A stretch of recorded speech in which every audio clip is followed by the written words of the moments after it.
Welcome to Two Millennials and Mom, where we bring you engaging conversations and respectful disagreement across the social spectrum. Injected with the quirks of everyday life. Curl up as we navigate the complexities of this modern world with all the humor and warmth we can muster. And the occasional gentle ribbing. We're glad you're here. Happy listening. Howdy, howdy. Welcome to Two Millennials and Mom. How's everybody doing this week? I'm good. How about you? Here. I'm good. And it's definitely been a week. I was going to say a week. We've been having a time over here today. It has been an exciting morning in the TMAM studios. But we're here. Let's go. We're here. I'm excited for this week because this one is kind of just a fun one, not super heavy. I'm ready for it. We need some weird. So I have us covered.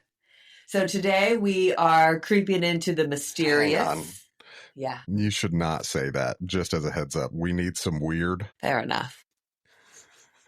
I'm sorry. I said it and I was like, that's really strange. I don't know. I don't even know. Okay, I'm going to kick the intro back off again. Shut up, Cole. I think we should leave that in. Lord, it's just that kind of day, y'all. But if we're not laughing, you're crying. And I'm just crying because of allergies, so don't mind me. And today we're choosing laughter. Today we're choosing laughter. I read the other day, pick the struggle. What does that mean? Choose what you want to bitch about and stick with it. So today we are creeping into the mysterious, the bizarre, and the just plain fun world of conspiracy theories. We are not here to unravel the mysteries and the secrets of the universe. We are also not here to debate whether or not the earth is flat. It is not. Sorry to break it to you. But we wanted to explore why conspiracy theories seem to capture our imaginations, which ones are totally off the rails, and which ones have us scratching our head going, could this be a thing? Could this be true? So grab your tinfoil hat, or don't, and let's get into it. I just feel like it would be funny if we all three put our little tinfoil hats on now. Dang it, we're so unprepared. Yeah, we missed an opportunity on that one. Okay, so before we get too far, are there any conspiracy theories that you staunchly believe are true? I mean, No. besides Avril Lavigne being replaced by a stunt double, a body double, besides that one, I don't think so. Okay, so you're going all in on Avril Lavigne. Okay. Yes. Interesting. You? I'm pretty sure the CIA at least helped kill Kennedy. I'm going to tell you, after doing my research, I have a different perspective. I think there was at least some involvement there. Did you read about the fake badge guy that said he was in the CIA? He was behind the fence on the grassy knoll, but there was no Secret Service personnel assigned there. Wait, was he CIA or Secret Service? He said he was Secret Service. Okay. But there was no Secret Service assigned in that area. I have heard. But he had credentials. Well, I mean, if he works for the company, then they would be able to get him credentials. Yeah. That's kind of what they do. So and we'll what talk kind about of that. credentials? I'm so curious. I mean, he had Secret Service credentials that said he was, but there was nobody supposed to be there. He was just volunteering on his time off. What a nice guy. Okay. But Cole, wait, Sorry. what about you? Is there any that you inherently believe? I mean, he said he thinks the CIA. I think the CIA was involved in JFK. Sorry, I got They were mad at him. He was mad at them. Lots of people were mad at him. I think there's a memoir from his brother that somebody was telling me about, but it sounds really, really interesting. But I had read a book about the CIA last year, and it goes into kind of detailing that relationship and how John and Robert were kind of butting heads with a lot of other department heads at that time. It was really interesting, which I really didn't know. So I guess we're just going to dive into JFK here. So the conspiracy theory is that there was more than one shooter. It wasn't Oswald. He was really just a patsy that went down. So he was arrested. He was oddly assassinated himself 2 days later by Jack Ruby, wasn't it? It was Jack Ruby, who had nothing to do with being where he was at the time that he was there. So that kind of made that one weird. What I really didn't know is that Oswald had been under surveillance by the CIA, and that there are rumors that he is quoted as saying that he was going to kill Kennedy while he was in Mexico about 2 weeks before the assassination. So they have reason to believe that he talked openly about that. They think that he was meeting with the KGB, especially a KGB assassination ops person. See, what I have heard is that Oswald had tried to defect to Russia and was such a loon that they were just like, we don't really want you, go away. What does that say about you when even Russia's like, nah, we're good? Yeah, that's not a good sign. But he was also pro-Castro, so then the Cubans came into it. And if you think about that, I mean, the Bay of Pigs had gone on, and that was part of what had really upset the CIA, why they were mad at JFK. They felt like he should have done some things that he didn't do, and that he really hadn't supported them when he was supposed to. So there was a whole lot going on there with those, like you said, with those tensions. I think it's really interesting. We might talk about this a little bit later, because one of the ones that I want to talk about also kind of has a lot to do with JFK and that era. But I think it's really, really interesting when you think about that era of American politics and policy and statesmanship, it is just absolutely flooded with conspiracy theories, because there is a lot of irrefutable evidence that the government was just telling lies all the time. Yeah. Everything was a secret. No one was on the same side. It was just this whole kind of Game of Thrones-esque like saga of all of these different people that were supposed to be on the same team, not really being on the same team, and lying to the entire country in the process. But it's so weird when you juxtapose that against Camelot and how people loved him and how they grieved when he was killed, and even the legacy that he still has, how much they loved his children and his son and even Jackie. And then you put all of that context. I mean, first off, I don't think you can dispute that he was a womanizer. I mean, that seems very well proven, whether you say Marilyn Monroe or not. We're not even going to get into that one. But, I mean, it's like you say, Cole, there was so much going on, and there was so much hidden and so many lies. It's such a weird thing when you come back and you go, and yet he's still very revered as one of the great presidents. The dude had riz, that's for sure. He definitely did. So there was a guy named Gary Underhill. He was a World War II military intelligence agent. And Cole, he supported your theory that the CIA was involved, that they were behind the assassination. He also died a little bit of a mysterious death later on. So there's that. But one of the things that I thought was really interesting, there is a representative, Anna Paulina Luna, out of Florida. She's a Republican out of Florida.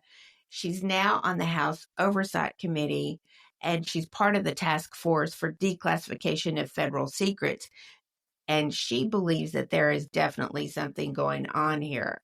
I think the interesting part to me is that as young as she is, I'm surprised that she's even interested in it. Right. But she's very, and she says that there is a video that we have not seen that puts Oswald near the vehicle that Kennedy was in that would totally disprove that he was the shooter. She's a little out there in general. Yeah. But watching their discussions about this as these files have been unclassified recently has been certainly thought-provoking. Yeah. So if the scene, if you will, was like that in the 60s, do you think it's different now? Do you think it's worse? What do you mean? I think it's just better. Everybody's sleeping with each other. Everybody's telling each other lies. It's all just political propaganda to make each individual look a specific type of way to a certain audience. Is it Game of Thrones? Callie just fell over. I think there's a lot of that there. I just think it's performed differently. Yeah. I think that's what social media smears are all about. I mean, look at Blake Lively and what's his name, Cal? Justin Baldoni.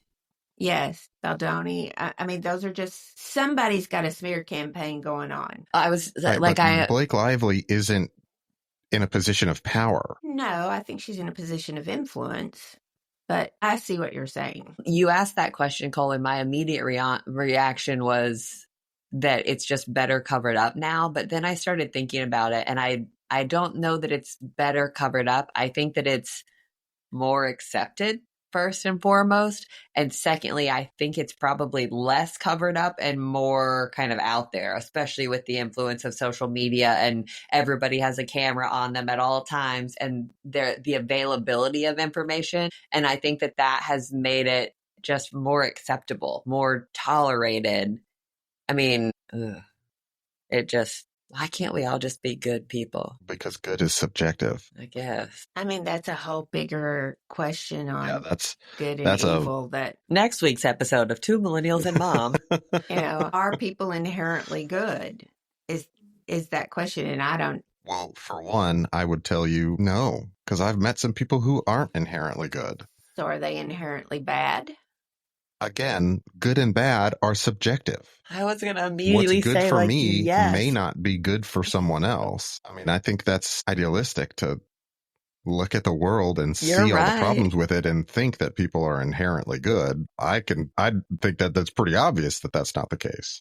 But I again, think that there are some people who are inherently good. I think sure, that there are some people who are inherently bad.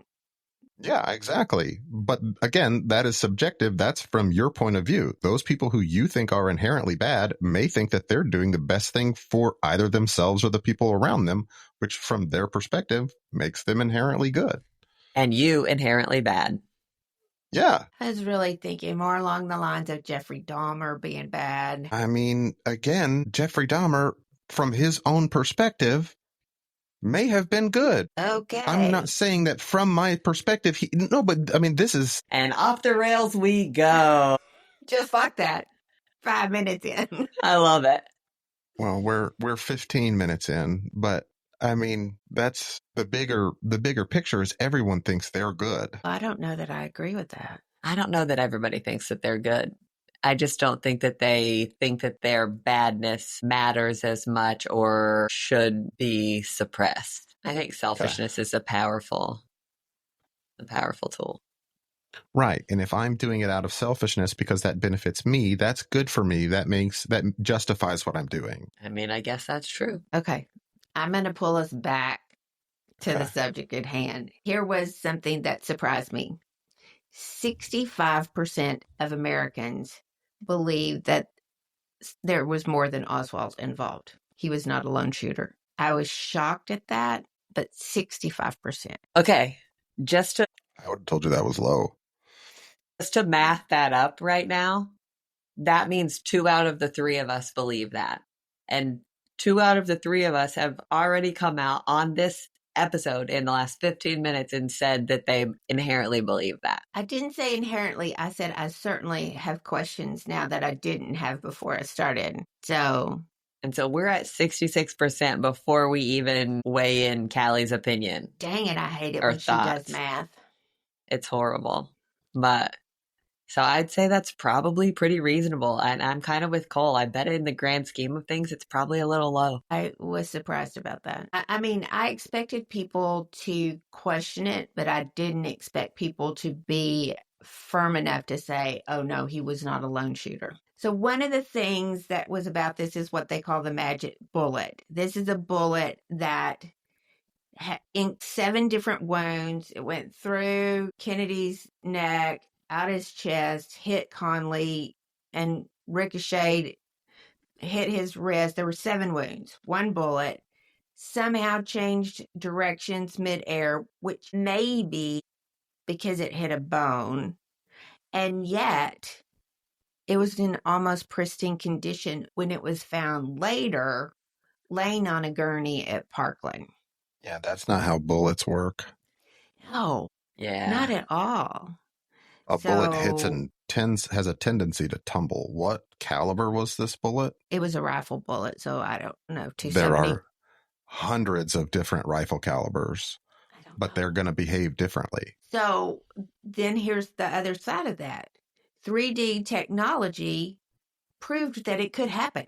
So you have both sides that say... Well, whose 3D technology proved it, though? The CIA's? No, don't ask me that question. It was more recent than that.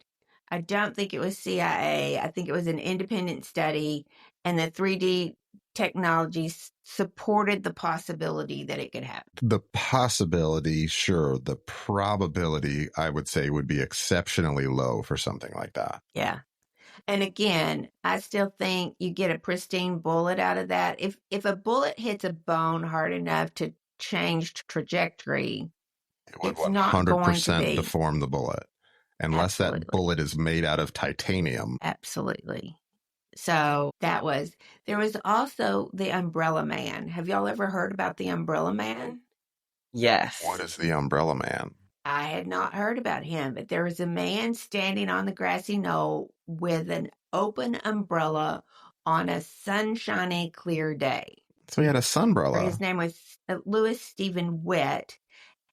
He says it was a protest against Kennedy's father because Kennedy's father had appeased Nazi Germany years before.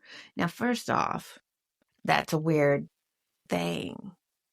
I mean, so in the Germanys would have been in the late 30s, early 40s, you would think. We're in the 60s. So 20 years later, you're protesting something that occurred by a person who's not even present. But the way it happened, he raised the umbrella coal at the same time that the shots were fired. So they assumed that it was not a regular umbrella. I mean, I do remember like watching like old like History Channel spy gadget TVs and having like personal like pin guns or so like an umbrella gun. I mean, plausible. Well, sure. Get Smart had a phone in the sole of his shoe. Anything. I mean, think of all of those gadgets. Get Smart is a fictional movie. I'm talking about This is actual things that existed. My story. But if you tie all of this together, who would have easy access to weird tools like that besides the CIA? Yeah. But, I mean, the mafia was also kind of involved there because they were also mad at him and Robert because they were doing things to shut the mafia down. Like I said, the one about using Cuba was really kind of a shock to me that one was there. I mean, if you want to say who benefited the most from his death, you have to look at LBJ. He became president. But that's about all that's really said about that is that motive-wise, he might have had the best motive, but not really. I mean, is there any other evidence that they were on bad terms or even questionable terms? I don't know enough about it. I feel like I heard something recently, and this was probably from like a Rogan podcast, but I feel like I heard something recently about like a recording talking about LBJ having an affair with Jackie. Oh. Yes, Jackie O. Correct. Stop. I've not heard that one. And but I think that's within the last like just from couple her of weeks. Side. I mean, Lady Bird, I'd love to say Lady Bird would have done something, but I'm not sure she would have. I mean, power makes people do weird things. I don't know. So all of these papers came available recently. There's still some redaction to some of that, supposedly for national security. It's still years and years and years of investigation. There's really no concrete proof one way or the other that a larger conspiracy happened. So I think this one's never going to be solved. Really disappointed. I think it will. You do? In time. Yeah, I think eventually the truth will come out. Now, I think it's... How? Most of the people involved are dead now. Yeah, but I think that our government at the time was already very heavily bureaucratic. I think there's a paper trail that is just not... being connected.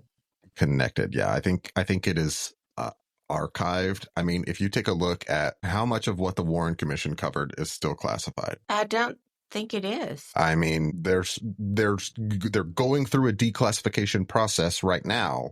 True.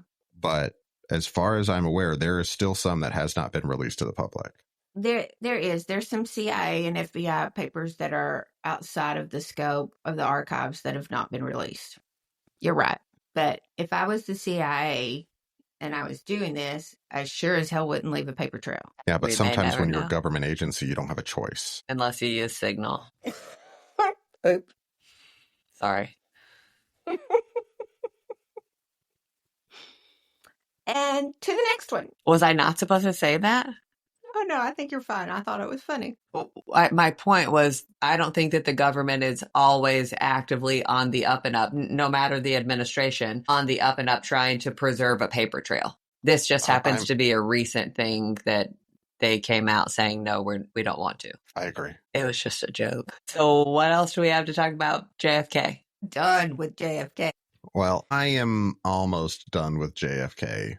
Hit it. Because kind of going back to that same era, there has been for quite some time, but in recent years, there has been kind of a resurgence in this conspiracy theory that the moon landing was faked. And Mom, you watched a movie here a couple of months ago about this kind of. Yeah, with Tatum Channing.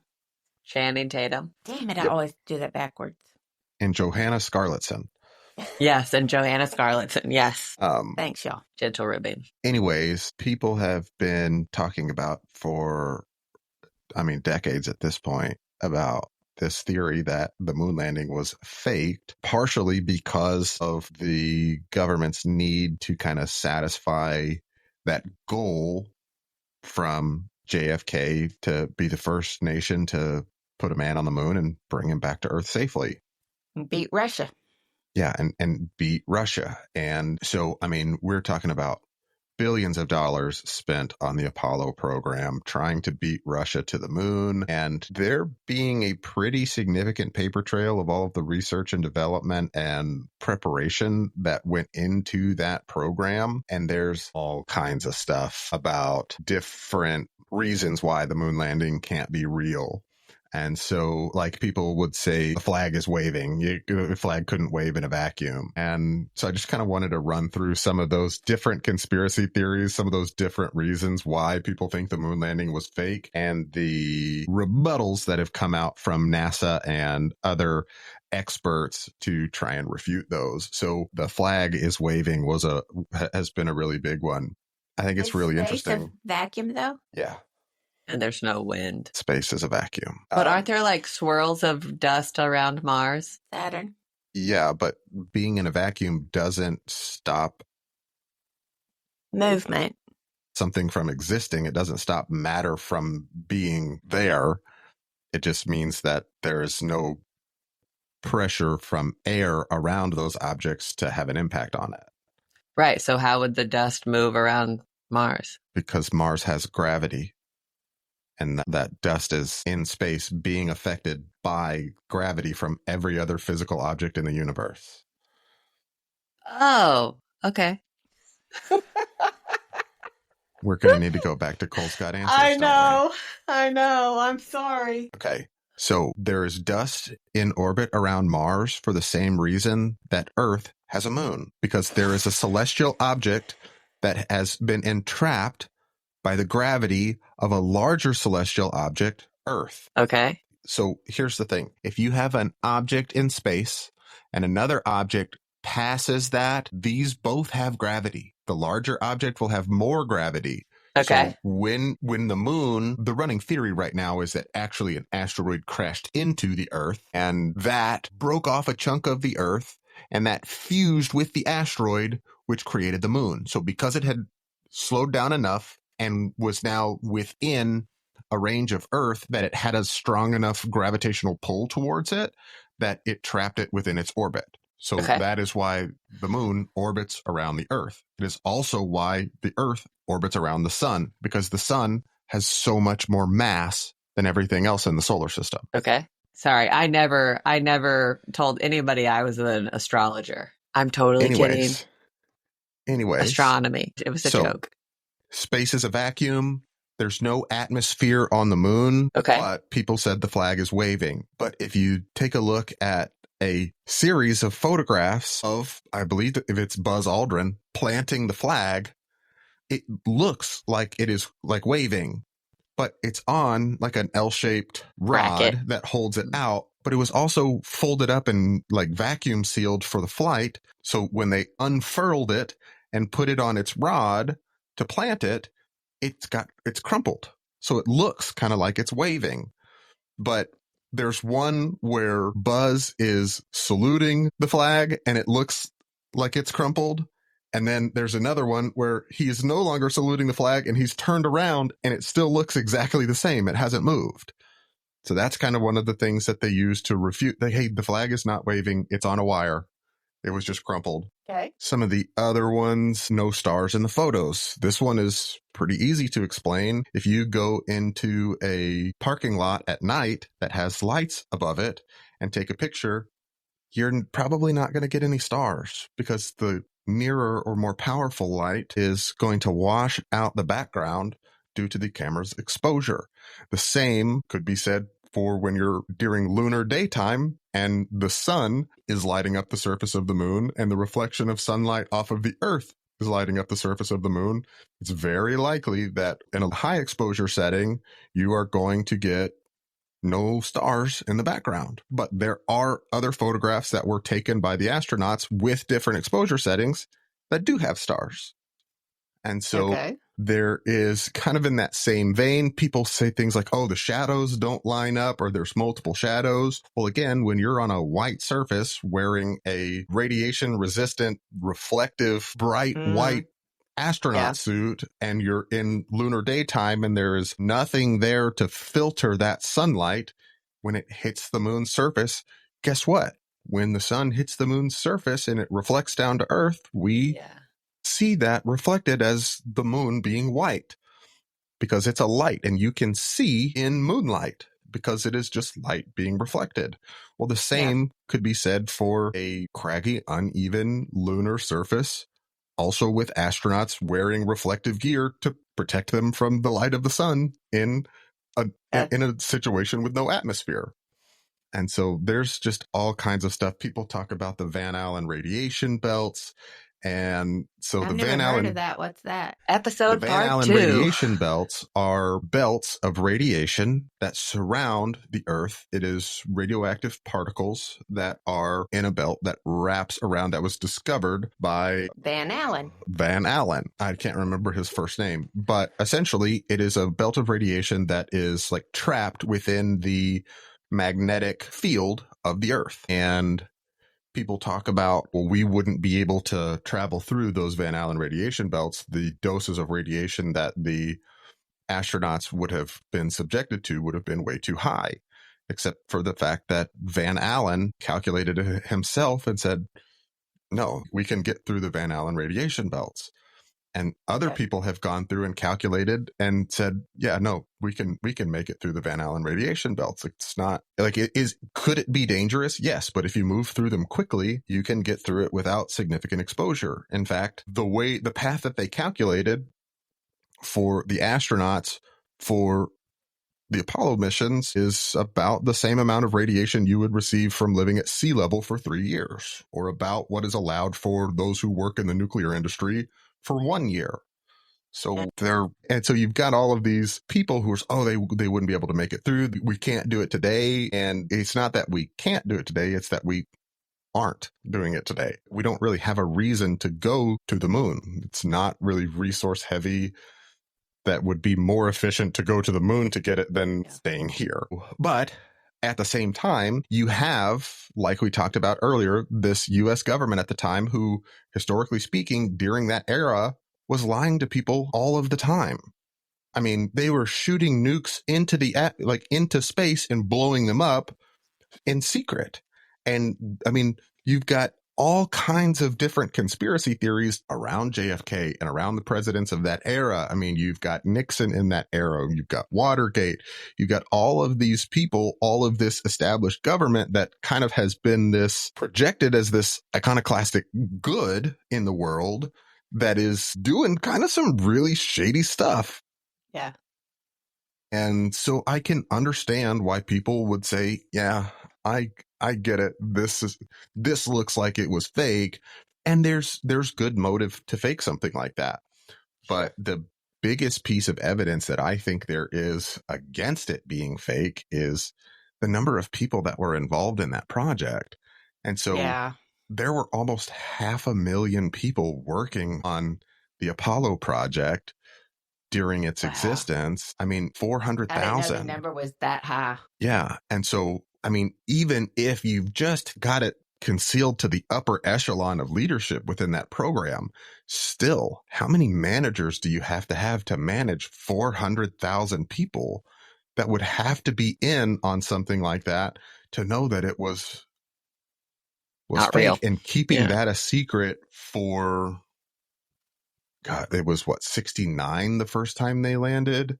Yeah. So you're going on 60 years at this point to keep it a secret for that long. And no one associated with the Apollo program has been reported to come out and be a whistleblower. It's all third party sources that are coming out and saying, oh, well, I saw XYZ. Yeah. And so, and you know, another one there is that at the time we were competing very heavily with Russia. Russia had an exceptionally robust spy network within the United States and around the world. They were very good at gathering intelligence. And if we had hoaxed it and they had known that we had hoaxed it, they would have immediately started providing evidence that it was a hoax, and Russia never called us out on it. So you believe they did? I think we went to the moon. Yeah. I feel like we should take a tally after each one. Raise your hand if you believe they went to the moon. 3 for 3, guys. Okay. Callie? Now, I'm going to lighten things up a little bit, and it's about to get hairy. Uh-oh. And what I mean by that is I'm going to Bigfoot. So, of course you are. I mean, why not? You want to talk about some of the greatest conspiracy theories in history. How would we skip Bigfoot? So over decades, there have been all kinds of stories of large, hairy, human-like creatures, and they exist in lots of different cultures. We have Sasquatch in North America. In the Himalayas, they have a Yeti. In Florida, they have the skunk ape, which I didn't know was a thing. Ooh. Skunk egg. Skunk egg. Okay. But the origin of the name Bigfoot actually comes from 1958 when a construction worker in California found large footprints on a construction site, and the story spread in newspapers. Bigfoot, Bigfoot. And there has been lots of cultural significance in terms of TV shows and movies and even monster trucks talking about Bigfoot and kind of taking and riffing off of that concept and running with that, folklore staples that have perpetuated this whole mythical creature of Bigfoot. I mean, I saw a video one time. It sure looked like a big hairy monster. Yeah, I saw Harry and the Hendersons too. There's a town in California that is dedicated to Bigfoot tourism. Got to make that money, you guys. Called Willow Creek, They California. ever have sightings? I mean, You've got to. yeah. I mean, but they also have a toaster that makes Jesus toast. I mean, of course there are sightings. So the most famous evidence of Bigfoot existing was a film in 1967 that critics have come out and said it's just a man in a hairy suit. It's just a man in a suit. It's not really an actual creature running around. There have been there have been no physical remains, no DNA, no bones anywhere in any of these places that have ever claimed to see a Bigfoot, to have a Bigfoot sighting, that Bigfoot actually exists. They haven't found any evidence anywhere of Bigfoot ever existing to showcase that he is. It depends on who you ask. Died. I guess that's true. That I guess DNA that's does true. sound like a big deal. So, like I Are said, you sad? I that think I'm there's no probably Bigfoot? a little bit relieved. Yeah, I think I'm relieved because, like, I remember watching, like, History Channel Bigfoot shows growing up and just being absolutely terrified. Really? Really? Yeah. I don't know. It was one of those like heebie-jeebie things, like kind of one of those like it's always the music and the mood that they put it in. And they're always talking about these encounters that would have been like close encounters with, oh, this guy left his cabin door open or they're throwing rocks at people. And I mean, here's the thing. You're a 7 or 8 year old little boy home alone and it's dark outside, and maybe not even home alone, but you're alone. And it's dark outside and you kind of live like we grew up in an area where we didn't really have, our closest neighbor was 400 yards away. Like there was a little bit of a distance. Yeah. And lots of trees. And lots of trees. So you've got this crazy imagination, and the History Channel has just convinced you that the skunk egg roams from the Keys in Florida all the way to Texas, and it's gonna get you. And we don't know enough about it, and maybe it is herbivorous, but we know that most primates aren't, and it's 8 feet tall and strong enough to rip you in half just because it's a primate. I mean, that's kind of a horrifying thing to imagine about as a little kid. And so your mother should not have let you watch those shows. Somebody needs to talk to her. Tell her. Your dad probably did it. Oh yeah, we're both asleep. I definitely remember growing up and like being afraid of something under the bed. And so if I jumped to the bed, that would save me. They couldn't get me that way. And if I'm alone now, I can't say that I haven't jumped on the bed just in case. Or you can't let any of your limbs hang over because they could grab you. I don't want my feet or my hands hanging off that you could grab me from underneath. No windows in your bedroom. That was the solution. There's always a closet. But the closet's in the middle of the house. Bigfoot can't get from the woods into my closet without coming through a window and through one of the doors into my bedroom. That's true. So but he could have come through my window, snapped me in half, and snuck into your closet. Yeah, but I would have heard him do that. Maybe. I see. Maybe. Got it. Not. Got it. So really quick, before we move on, I wanted to chat about a couple of reasons why people love conspiracy theories. I was looking at some things. We as a culture, we talked about this in both books and our TV episode about romanticizing things and My Favorite Murder and all of these things that we've kind of made look great. These kind of scary things that we've made look great. And I think that really truly has to do with the desire as humans for mystery, first and foremost. It's fun. It's imaginative. It's exciting to think about what could be or what could be different that you don't know about. Also, we have a sense of control that we can think about those things and take hold of them and moderate and modulate them to what fits our brains and brain patterns and things like that. And also, like I've said on several occasions, connection, a physical hug and the emotions that come with that connection. And so there were a couple of points that I wanted to chat about. Pattern recognition, your brain connecting the dots even when there is no pattern. I feel like that plays a huge role. When Cole was talking about the science of the moon landing. I am not a scientist, so I don't think about, I'm using what I know about my surroundings to generate what I think about those things. Sure. But there are other people who have different perspectives and different knowledges and different skill sets than you have. So they're thinking about things really differently.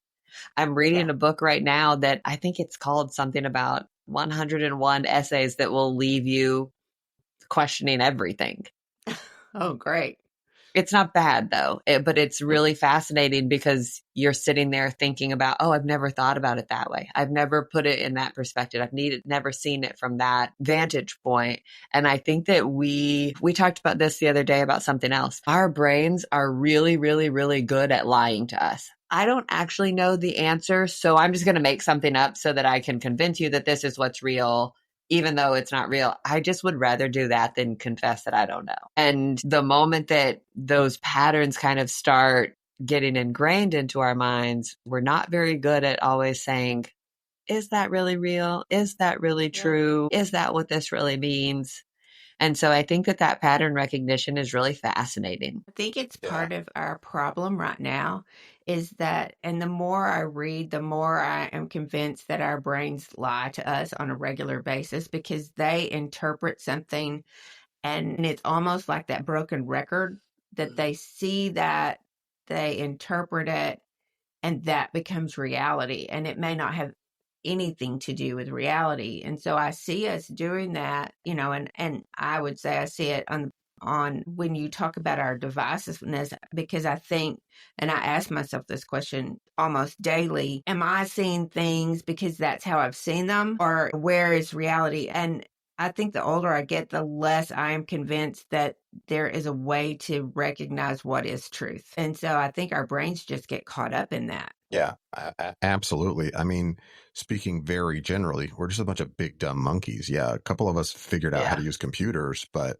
we are absolutely 100% running on hundreds of thousands, if not millions of years of evolutionary instinct. And our brains specifically will create scary things from the unknown to protect us. I mean, it is a biological evolutionary result of the way our brains are developed. Hey, there's a dark, shadowy cave wrapped in thorns. I don't know what's in there. Maybe I shouldn't go in there, because you know what?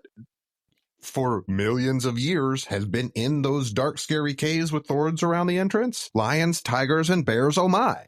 Yeah. And so, I mean, Protecting and you have ourselves. We're talking about a completely different kind of, almost a conspiracy theory, almost not, but there's this idea that is referred to as the uncanny valley, where the pattern recognition in our brains seems to pick up on things that look almost human, but not quite, and have instinctually driven fear of those things because they're just not quite right. I'll say my brain can wake up in the middle of the night and make any tree, any bush, any lamppost into a human. Outside of a window, I can turn it into anything.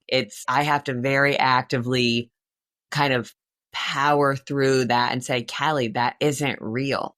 That isn't true. That is a tree. It's a tree that has been there for 20 something years. You know that tree.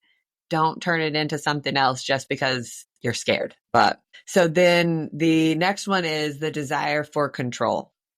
It makes people feel like they understand that hidden truth. It makes you think, oh, I'm in control of it because I know that that's what it is.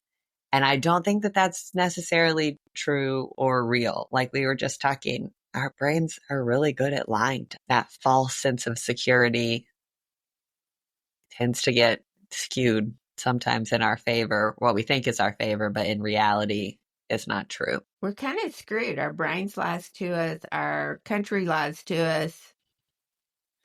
I'm a little... Welcome to the world, little buddy. It's no picnic. It's no picnic. Adulting is hard. The last point that I wanted to bring up is the shared beliefs create tight-knit communities. So if we all decide together, hey, Bigfoot is real, this is something that we need to be scared of, that we then go and start perpetuating those things to our children and saying, hey, you need to look out when you're ever in the woods and there's a big hairy man that da-da-da-da-da. You need to be worried about that. You need to be nervous about all of that. All right. We've kind of touched on some of the, I would say probably some of the upper echelon of more broad-based conspiracy theories, but let's move into some more kind of pop culture conspiracy theories, some celebrity conspiracy theories, if you will. Mom, you were telling me about one that you had heard about Elvis still being alive. Talk me through that. Well, okay, first off, I have to say, Elvis died when I was in high school. My best friend was an Elvis fan, and I thought she was going to die when it came out that he had died. And she refused. She refused to believe that it was true and went for a really, really long time saying, it's not true, it's not true, it's not true. And so you weren't a big Elvis fan? No, I grew up on Elvis. Just not as big as her? No, I mean, this went beyond fandom. Infatuation. Yeah, this went a little bit deeper than that. She was really, really serious about Elvis. And my mom loved Elvis. I mean, we watched a Aloha from Hawaii's and all of the movies and all that kind of stuff. But anyway, she was very devastated when the news came out that he had died. And so, I mean, there's lots of things there. There are people who say, I think one of the funny ones is that his middle name on his grave marker is misspelled. So that must mean that he's not really there. He's not really dead. It's a There was different Elvis Aaron Presley. Yeah, but with that only one A. There was a lot about and there are reports that he wanted to work for the CIA and that he was really, and it's kind of funny, anti-drug scene. And so he thought that he had things to contribute there. And so part of that is that they had to get rid of him so that he could go undercover for the CIA. There was a movie that came out about that in the last probably 5 or 10 years. That movie was something. I didn't see it. Elvis and Nixon, I think, is the one I'm thinking of. Yeah. Yeah. Where he tried to go into the White House with his guns. He wanted to give the president some of his guns, and, they kind of freaked out because he was walking in with guns. I do remember parts of that one. Yeah, that movie was nuts. But yeah, then he was kind of trying to show off to Nixon to try and get him to make him a special agent. Weird movie. Yeah, but some basis in, story. Truth. Prior stories. I mean, there's lots of things that said he did. And I think it was because he really was a well-loved figure. People went wild for him. Didn't want to believe it. But the truth is there's no DNA evidence that goes against that it was him. And while there were inconsistencies with the autopsy, they kind of have been able to justify some of those. Now, the family's supposed to release the actual report in 2027, so we have 2 years to wait for that. But, I mean, the truth of it was, he wasn't old by any means, but he certainly had a family history of heart disease. He had gained significant weight. He was under a lot of pressure. I'm not sure that he was a really happy guy at that point in time. And so while I think a lot of us wish that hadn't happened, there's just nothing that really supports that he's still walking around undercover for the CIA. I mean, at this point, he might be a little too old to be undercover for the CIA. Yeah. But in a very similar vein, I was doing some looking this week on the murder of Tupac Shakur, and there is a pretty significant following of fans that, since his alleged murder in 1996, have believed that Tupac is still alive and that he used this attempted murder, maybe even planned this scene as a way to escape Hollywood and the limelight. I mean, I kind of get that. I can imagine it being overwhelming. Yeah, but do you really have to fake your own death to do that? So here are kind of some of the... I mean, maybe if you're Tupac. I mean, yeah, maybe if you're Tupac, but here are kind of some of the factors that people have provided that they're trying to use to substantiate these claims. So Tupac was shot in 1996, leaving Club 662 in Las Vegas with the CEO of his record label, Suge Knight. In a caravan of like 10 or 12 other cars, a white Cadillac pulls up next to them at a stoplight and shoots 14 times into the car, hitting Tupac in the chest twice, in the arm once, and once in the thigh. And nobody else got hurt. And, Suge Knight was grazed by a bullet. But other than that, no significant injury. Then he goes to the hospital and is proclaimed dead like 6 days later of cardiac arrest. So there are a lot of claims made to substantiate that Tupac is still alive somewhere, like the wording that his mom used. Basically, the phrasing is vague enough that her sentence doesn't like explicitly state that he's dead. So that's one of the claims that they use to substantiate that he's still alive. That his stage name, Machiavelli, is a reference to Niccolo Machiavelli, who wrote about faking your own death. and some discrepancies. Apparently the autopsy had him at like 225, which Tupac wasn't a big guy for 5'9". 225 is really heavy. He's probably closer to about 165 walking around weight. But a lot of people also point to the fact that there were so many albums that were released under his name posthumously that no one could have had that much of a backlog, and that there have been photos of him in Cuba, and that he already had an aunt who was in exile in Cuba at the time. And then in like the mid 2000s, or maybe the early teens, this guy came out and made YouTube videos saying that he was on a security team for Tupac, and that night after the shooting never went to the hospital or anything, but they smuggled him out of Las Vegas and onto a plane to Barbados, and claims that he has both video and audio recordings of Fidel Castro guaranteeing his safety into Cuba. And none of those have ever surfaced. Why would you want to go to Cuba? Because it's not the United States. Yeah. But it's very poor. Not when you're Tupac. Not if you're Tupac. I mean, can you get to that money if you're dead? They take the U.S. dollar everywhere. Yeah, but that's not Cash. what I mean. But it could have gone to his aunt or gone somewhere else. I mean, there are lots of ways that could have. Money is not the issue here. Flown on a private plane with U.S. cash. Stacks and of exchanged cash. it in Barbados. Yeah. I mean, and maybe he didn't want to live this extravagant lifestyle. Maybe he just wanted to be left alone to write his poetry and contemplate the writings of Niccolo Machiavelli. But then he supposedly recorded a bunch of that would draw attention to that. Yeah. And so the YouTube videos from the alleged security team member have all been taken down. He's never been able to provide any of this evidence to anyone that I was able to find. So there's really no credible evidence that has been located so far to show that Tupac actually really is and truly still alive. And well, who was in the Cadillac? We'll get there. Okay.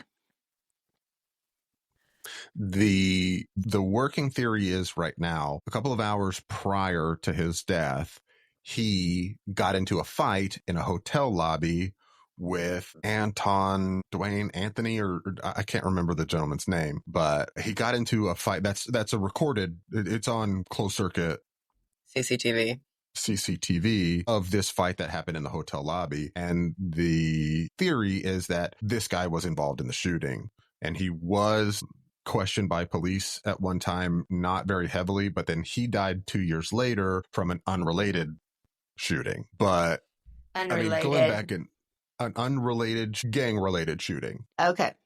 Because he was apparently a representative of a Crip gang. Whereas Tupac was supposedly a Blood. We're educating our mother on the history of Tupac Shakur. I love this. I didn't know. Yeah. Did you know that he was a gang member? Allegedly.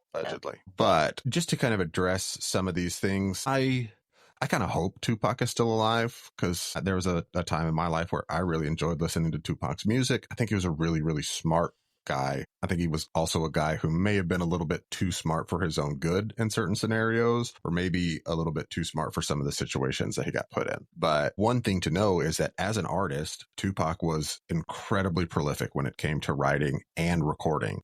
So he had an immense backlog of recorded material that had never been released. And really, as far as I'm aware, he didn't really plan to release.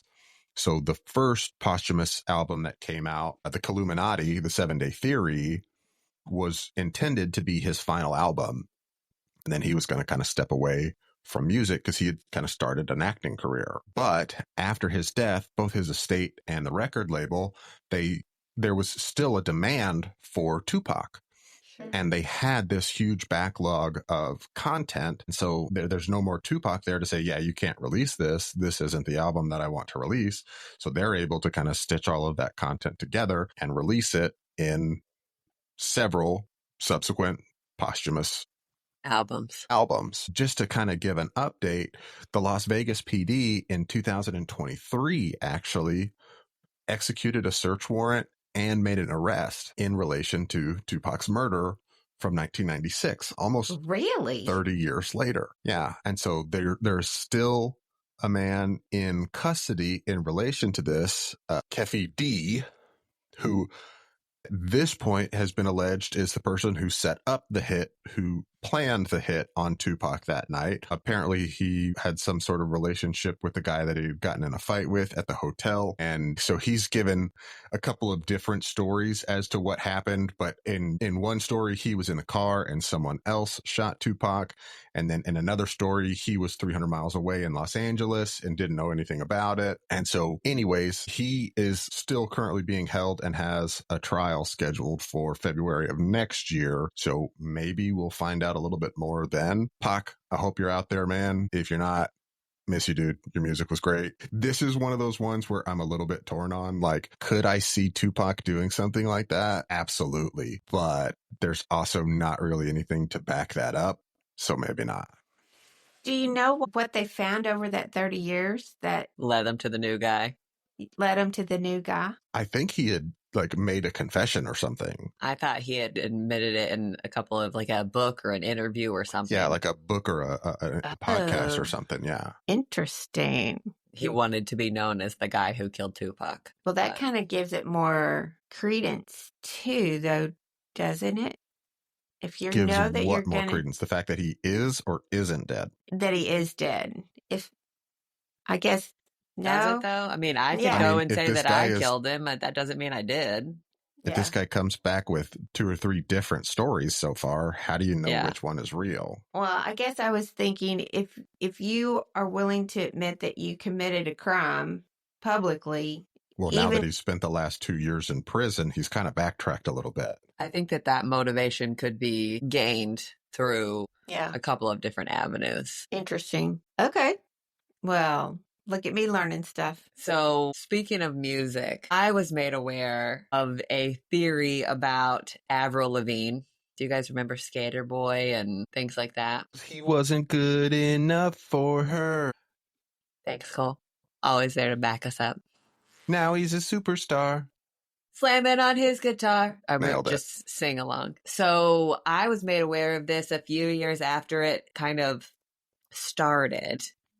There is a theory that Avril Lavigne has been replaced by her body double that was used in a couple of other things that she already knew and had hired for a couple of other things to get out of the paparazzi's way and to throw them off their scent and everything. If I remember correctly, I want to say it had something to do with she killed herself in a hotel room, and her manager and her mom got together and were like, hey, this is too much of a moneymaker. We cannot let this happen. So let's go grab that body double and we're just going to pretend that she's Avril now. So they hid the death, They hid the death. They covered up the death. And then and we have no proof of that. No proof of that. So the internet I think it started on Reddit that all of this is what happened. She was replaced by this body double named Melissa.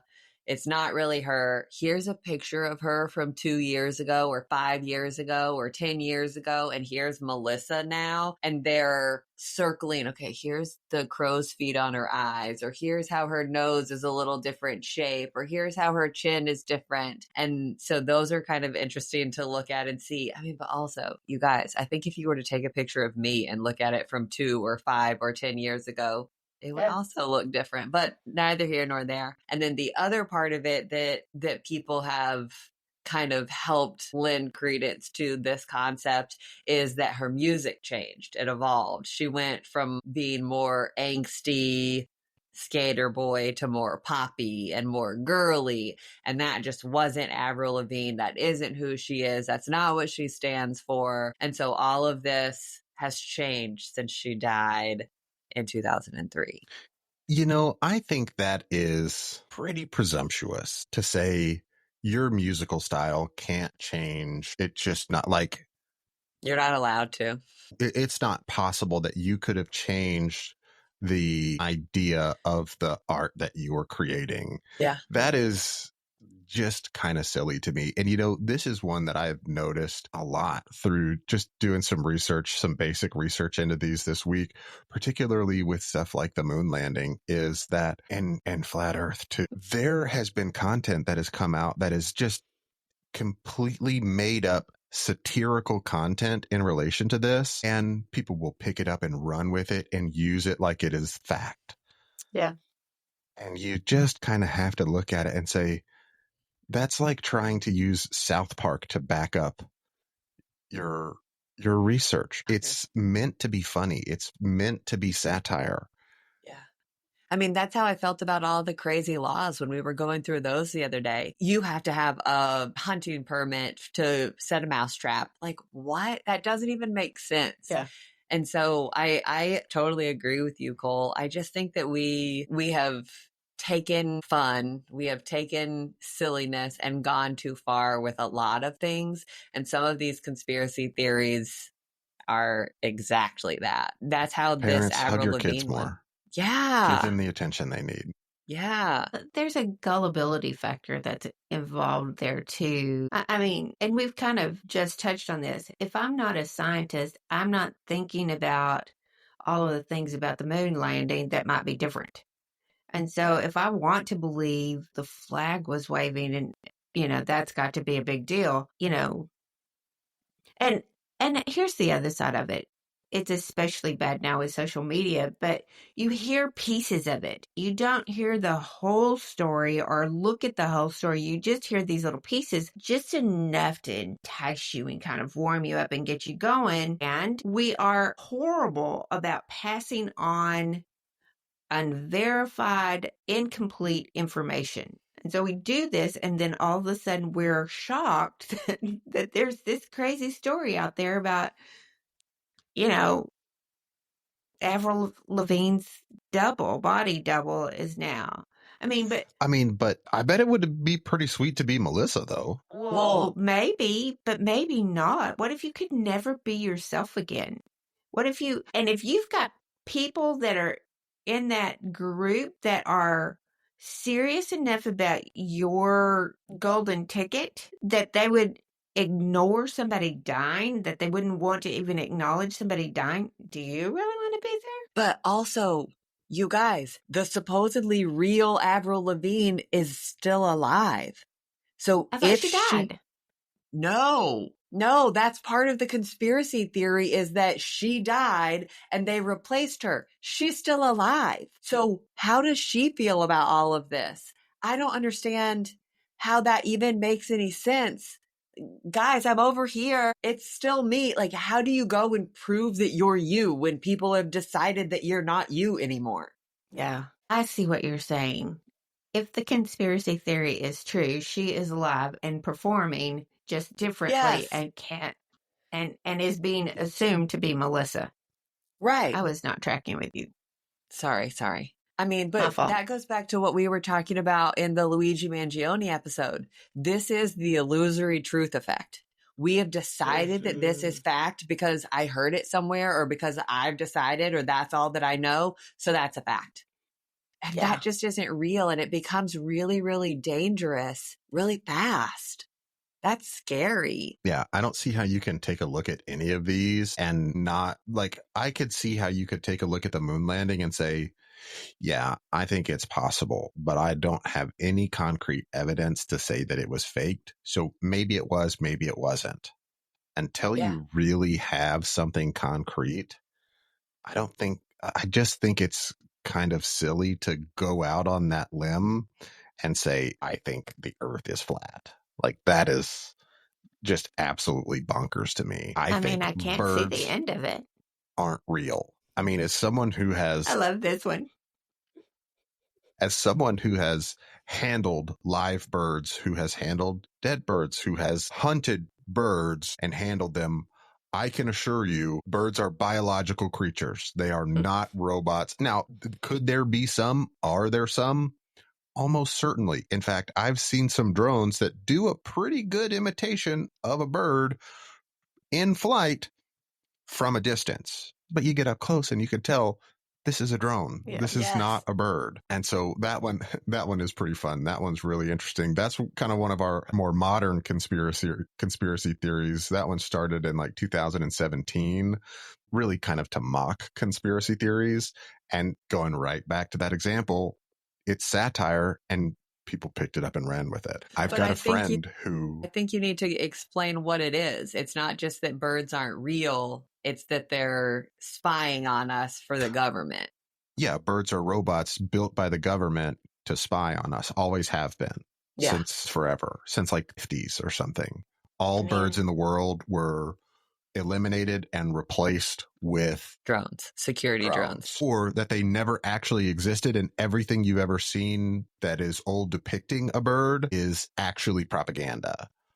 Right. I've I mean, eaten some pretty good quail that didn't qualify. I mean, I'm saying, how many of these people that think birds aren't real eat chicken? What is chicken? It's extra crispy when it's got microchips inside. Yeah, I guess so. Talking about those microplastics. I mean, again, it's that example of, and I have a buddy who talks about it all of the time. And I think he knows it's satire and just thinks it's funny to look like someone who believes it. But it's one of those things like, I don't know, man. You sure? I can see some places that you would go that you meet up with that person that you just think, oh, I'm going to go deep into this and just be right here. And what? Your dad told his secretary something one time. Do y'all remember that story? He told her, oh, I wish I could remember, but he came in and told her, and she believed it hook, line, and sinker. And then she came in about a week later, just livid with him because she discovered that he'd lied to her. And he thought it was the funniest thing in the world. I mean, I got Ryan one day. We have a cowhide rug that is underneath our dining table.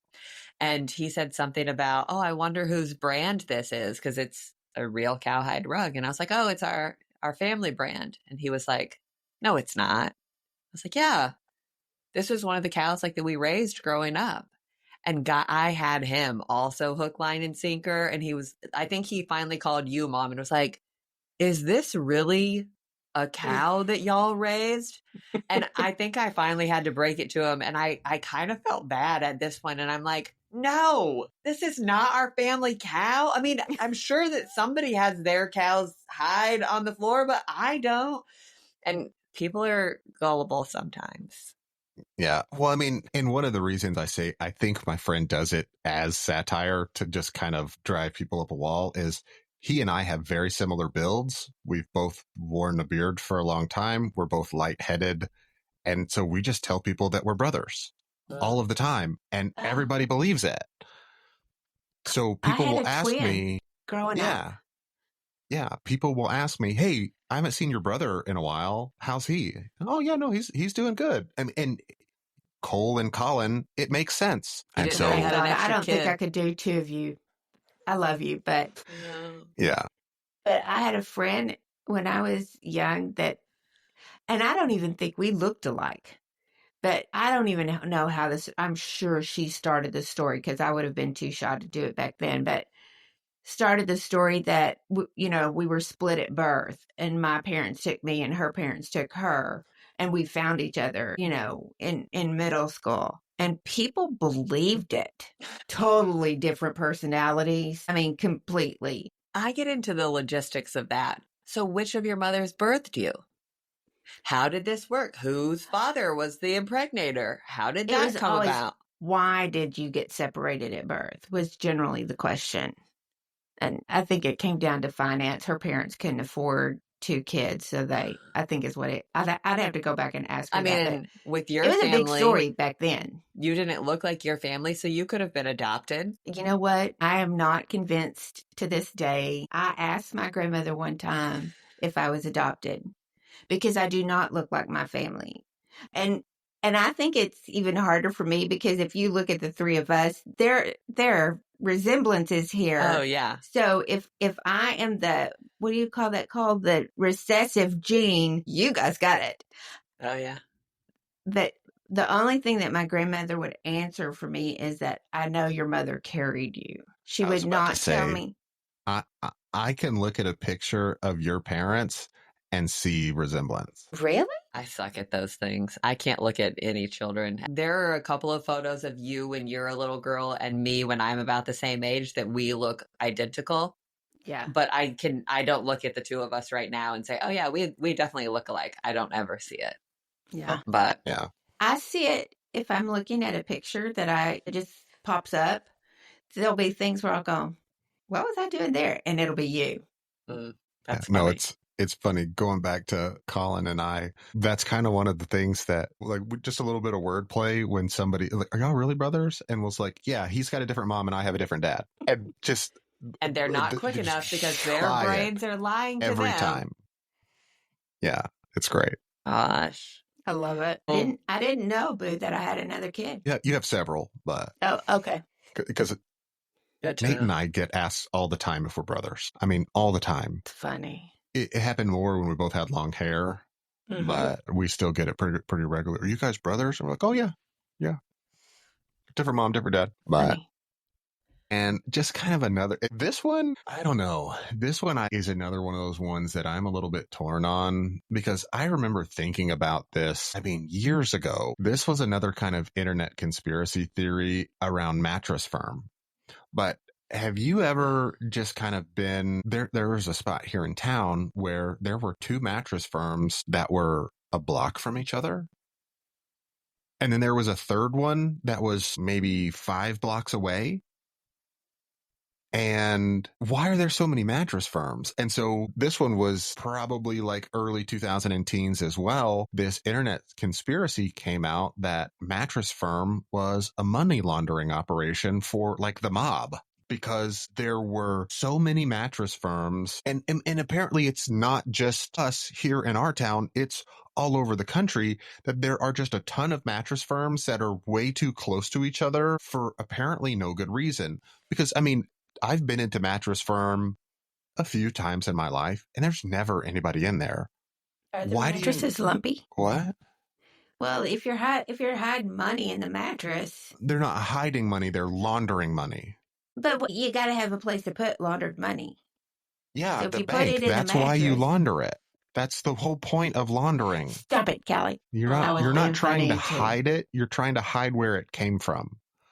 You want to not hide it so that you can use it.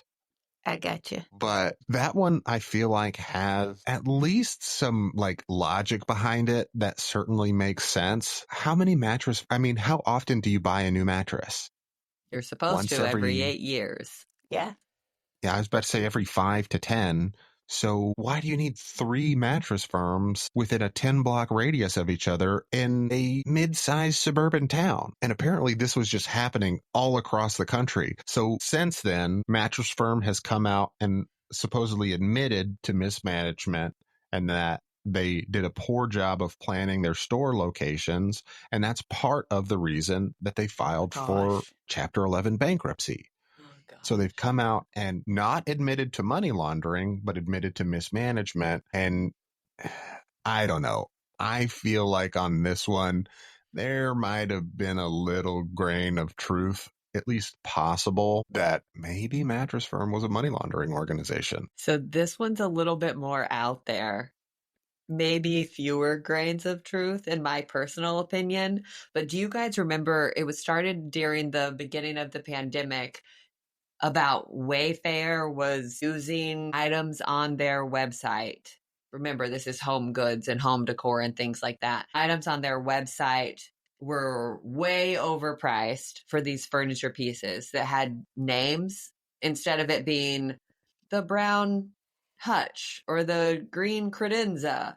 It was names like Naraya and Yuritsa, and their human names. And they had crazy prices on them. Here's $10,000 for a Mariah throw pillow. And these cabinets, that was the other thing. These big like industrial cabinets.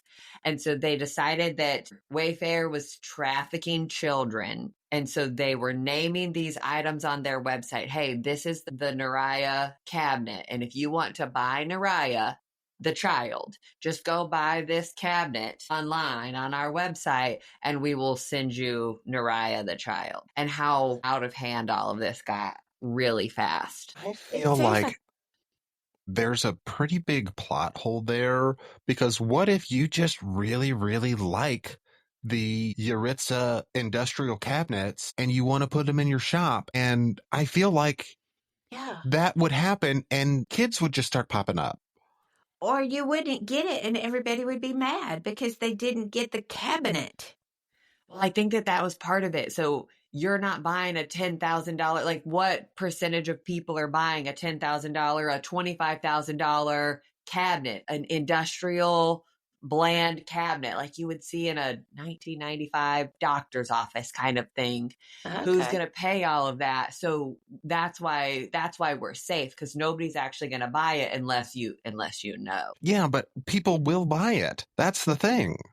Maybe Was so. there ever any proof or investigation? Or there was absolutely. So it started through social media and gained traction with Reddit and TikTok and QAnon and things like that. Oh, all those really legitimate, believable sources. Hey. Right. Hey, right. You better watch it, lady. So they talked about how social media algorithms played a role in amplifying these theories really quickly, and people were spending more time online because they were locked down in their homes. And so they saw them and just kind of took them and run with them. A couple of them didn't match up with names of children who were missing, and then those children were found later, totally unrelated. Experts in human trafficking and child trafficking came out and said, this is distracting from the actual problem at hand. Do not amplify these kinds of things.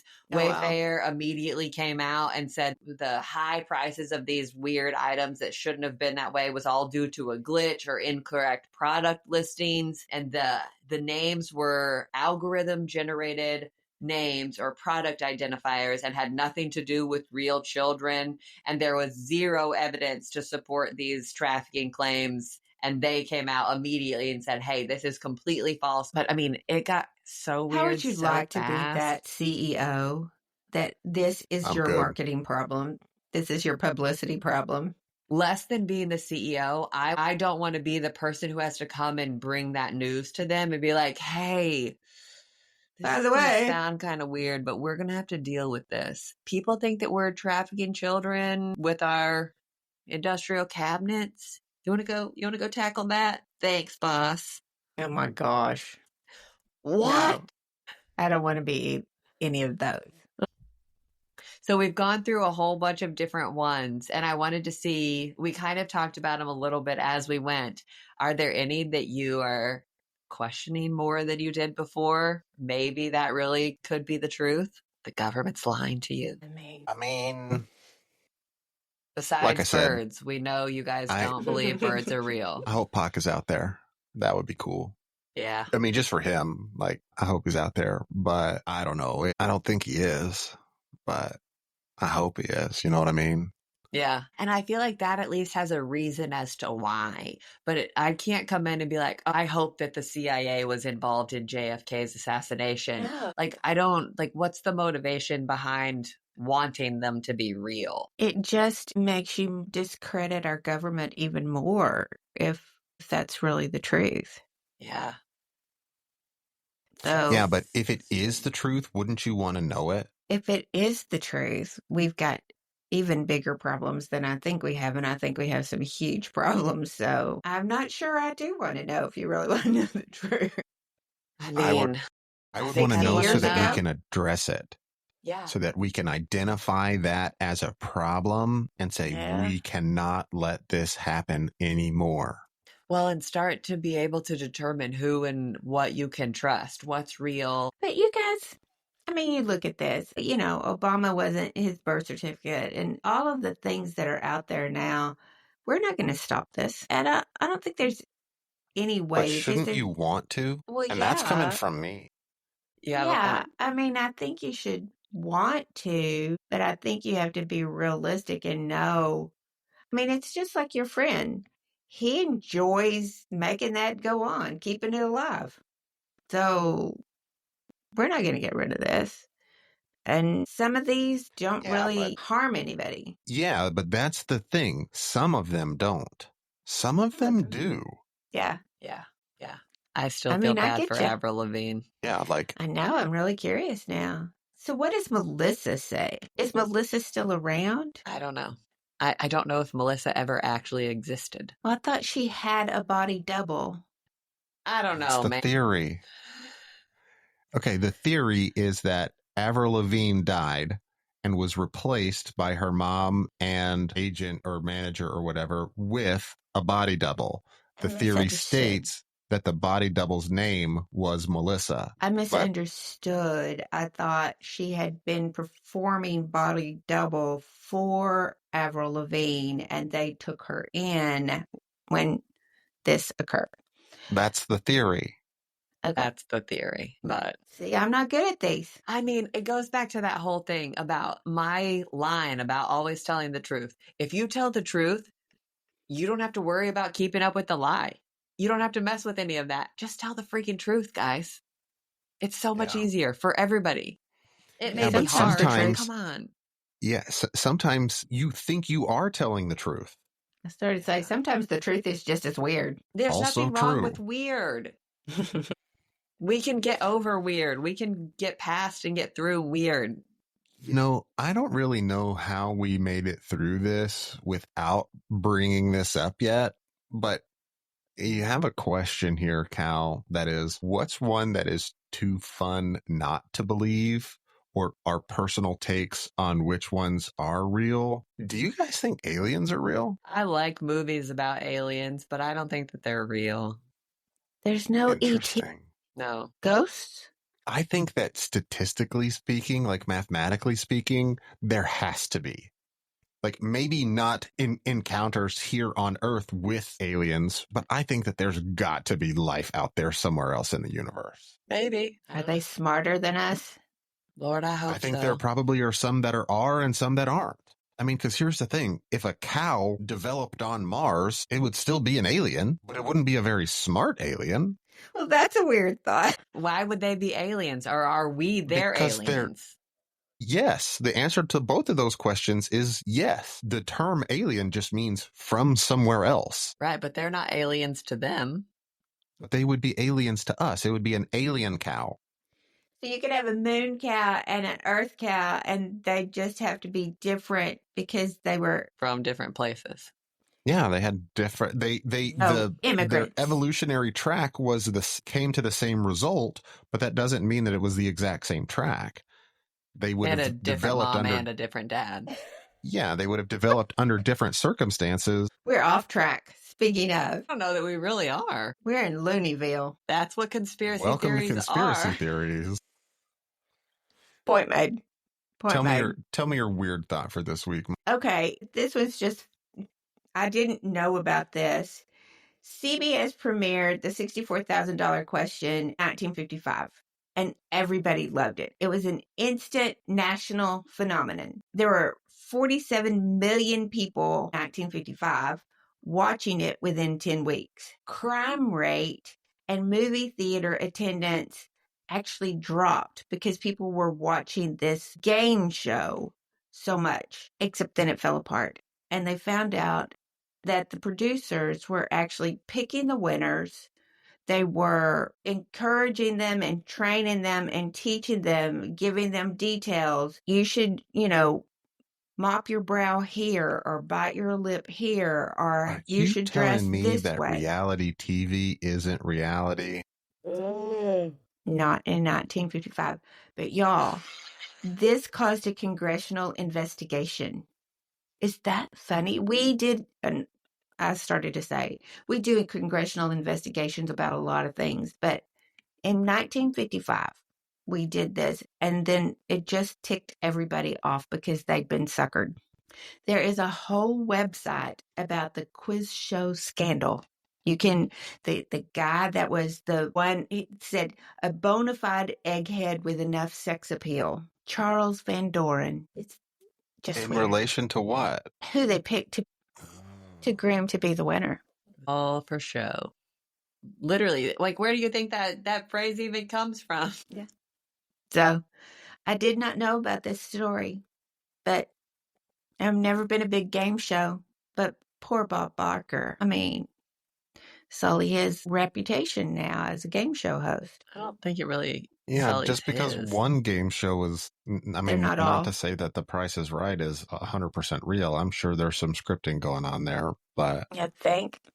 I would encourage you to spay and neuter your pets. I would encourage you to spay and neuter. You tried to Okay. run the man into the ground. I'm so sorry. I'm just perpetuating his legacy. How about our good news story this week? So our good news story is kind of fun. We have a bit of an update from one of our previous episodes. We talked the other day about hot dogs coming in packs of 10 when hot dog buns come in packs of 8. Because it's a conspiracy. It's a conspiracy. Big bread needs to sell more buns. Yeah. Well, you discovered that it was more based on weight, that you got so many hot dogs were sold in Per links, pound. and that you did it by the pound. And so 8 links amounted to about a pound, and that the bread was baked in pans that fit. It would have been 10 links 10 equals links, a pound, and and common 8 baking trays came with housed space 4. for 8. Yes, and so there was a legitimate reason behind all of this. But Or you I'm could here just to make a bigger report. pan. I'm here to report that now you can buy them where they match. 8 links, 8 buns. You I can don't go think to the you store. call hot dogs links. I think they're I called mean, wieners. Anyway, you don't have to buy 40 anymore to get an even match. You can go to the store and buy 1 package of 8 hot dogs. hot dogs. She And didn't want to say wiener. We should wrap this up quick. well, you got to tell them Yeah. about Kermit first. The other good thing is that Kermit the Frog from Jim Henson's The Muppets has been tapped to do the commencement speech at the University of Maryland. So this is Jim Henson's alma mater, where he graduated in 1960 with a home economics degree. And he is commemorated. What a strange degree for a man to get. Yes. And so they were having some issues finding somebody who wasn't going to be canceled or wasn't going to be too political and all of these things. And so they reached out to the world's most famous amphibian, and he has been tapped to do their commencement speech. I would love to hear Kermit the Frog's commencement speech. I bet know. he has I can't some wait. pearls of wisdom. It ain't easy being green. You know what I can't wait for? I can't wait for everybody to come out of the woodwork in the comments on this episode on TikTok and Instagram. I think it's going to be a blast. I thought you were going to say, I can't wait for this episode to be over. Bye, guys. Love y'all. Love y'all. Love you guys.